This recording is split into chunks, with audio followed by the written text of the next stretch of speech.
Why exactly did Iran use cluster bombs on Israel? It all comes down to overwhelming the defense systems. Israel has the Arrow missile system, which is excellent at taking out a single large warhead. Iran knew this, so they adjusted their approach by firing a cluster weapon. When this weapon splits apart in the air, it releases a wide spread of smaller bomblets.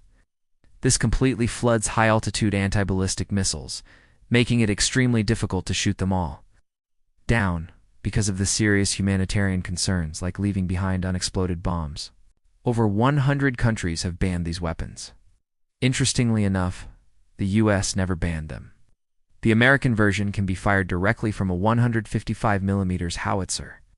As the bomblet falls, the impact forces the pin to detonate, instantly triggering a shaped charge. This can punch through fortified buildings and bunkers. Let's look inside the payload. Usually when we think of a ballistic missile, we picture one massive explosion, a single 500 kilograms warhead built to destroy a hardened target. But that's not what we're dealing with here. These missiles are carrying something completely different, a cluster munition dispenser. Inside a single Iranian cluster warhead of this type, you'll find anywhere from 20 to 80 individual bomblets. Each one holds about 2.5 kilograms, roughly 5.5 pounds of high explosives, and they aren't built for precision. They are designed for area denial.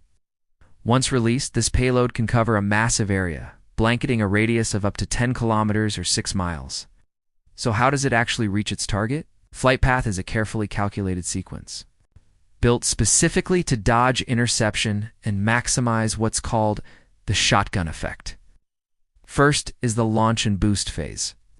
Fired from deep inside Iranian territory, either from an underground silo or a mobile launcher, powerful rocket motors push the system straight out of the lower atmosphere, sending it on a high ballistic arc toward the Mediterranean. Then comes the midcourse phase. Out in the extreme upper atmosphere, the missile is simply coasting. This is the critical make-or-break window. Its long-range defense systems like Israel's Arrow 3 have to score a direct kinetic kill right here, completely destroying the missile while the warhead is still in one piece. Because if it survives and begins its terminal descent, the nightmare scenario begins at exactly the right moment.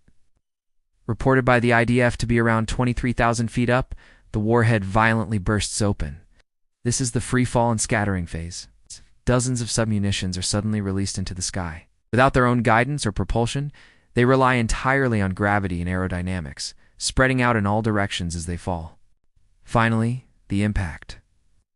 Built with highly sensitive fuses, these bomblets detonate the instant they hit a building, a vehicle, or the ground, triggering dozens of shockwaves all at once. Technically. Why use cluster bombs? Militarily, it's all about flooding the enemy's radar. Sophisticated air defense networks like Iron Dome or David Sling are very effective at tracking and taking out a single intact rocket. But when a warhead opens up at 23,000 feet, that one target instantly breaks into dozens of fast-moving smaller bombs, far harder to track as high-speed threats. It forces the defense system to calculate and rank multiple targets at the same time, sharply raising the chances that something will slip through. But how does a cluster munition actually work? A cluster bomb is a type of weapon built to release multiple smaller explosives, known as submunitions or bomblets across a wide area. These bomblets are typically unguided and scatter over the target zone due to the momentum of the main container and the effect of wind. The cluster munition unfurls its ribbon, indirectly, partially arming the shaped charge. At this point, it becomes a lethal weapon, and the inertial weight acts to detonate the grenade. The United States, Russia, and Iran are among the few countries known to use these weapons. Do American cluster weapons measure up against the Iranian ones? Just above it is the propellant added to create extra thrust, reaching an estimated range of 29.4 kilometers, or 18.3 miles. This is the base of the artillery shell. It can stack 80 M42 or M46 grenades. It's a significant amount of firepower packed into this small artillery round. But how can you fit 88 cluster grenades into one artillery shell? If you flip the grenade upside down, it's actually hollow from the bottom. This was built to house the shaped charge. It's also one of the reasons they were able to stack the grenades one on top of another to save space. Just above it is the pusher plate, connected to the expulsion charge cup needed to eject the grenade. Finally, at the top is the fuse used to arm the artillery shell for different types of detonation. It weighs 46.5 kilograms, which is quite heavy given its size, and the 88 grenades packed inside it. If there's any confusion about scale, this is the size when placed next to an average person. This firepower needs a platform to carry it to its target. The answer is the 155mm howitzer and the self-propelled Paladin gun. The Paladin is armed with a 155mm howitzer fitted with a semi-automatic loading system. But how do you fire this cluster bomb? Step 1. Once the fuse is checked, the shell is placed on the receiving tray. Step 2. The shell is manually pushed in by a soldier using this curved-looking tool. Step 3.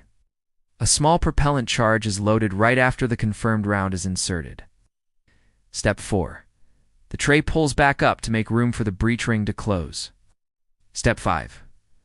Once everything is set, the soldier pulls the lanyard, triggering the primer to fire the propellant charge for this dual purpose, improved conventional munition.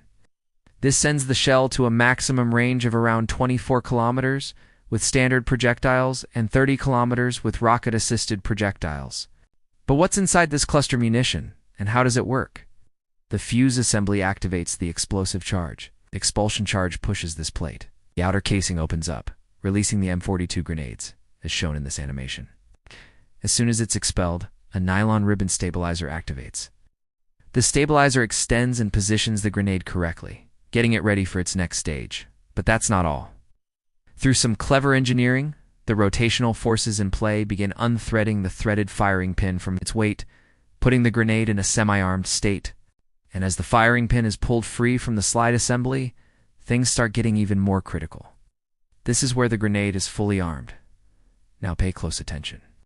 With the firing pin out of the way, the slide assembly is free to move. Like a well-timed sequence, powered by the slide spring and centrifugal force, these two work together to smoothly shift the slide assembly into the armed position. The slide spring holds the assembly in this fully armed state. Impact and detonation. Fast forward to the moment of impact, this is where the chaos unfolds. When the grenade hits its target, a specially built inertia weight takes action. This weight drives the firing pin directly into a detonator called the M55, setting off the firing train. As the firing train ignites, a shaped charged jet is driven downward while the body of the grenade shatters into a large number of small fragments. Think of it as a controlled explosion that delivers serious, destructive power. This jet is extremely powerful, capable of punching through around 2.75 inches of solid armor plate. That's a serious hit, enough to destroy tanks and light armored vehicles. The fragmentation of the grenade body also creates a devastating anti-personnel effect.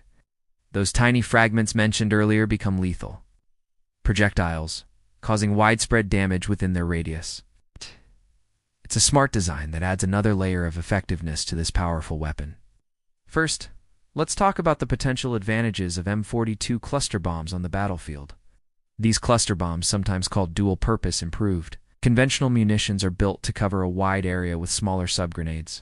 But we cannot overlook the serious downsides of M42 cluster bombs. Let's break down the main concerns. Indiscriminate nature. This is a major issue. Critics point out that M42 cluster bombs lack precision, releasing submunitions across a wide area, including populated zones. This indiscriminate spread poses a real danger to civilians, including children. Those unexploded submunitions can remain dangerous for years, causing civilian casualties and slowing recovery long after the fighting is over. Potential unintended consequences. The wide area of impact can also cause serious problems. M42 cluster bombs can lead to unintended outcomes, like harming friendly forces, damaging critical infrastructure, or displacing civilians.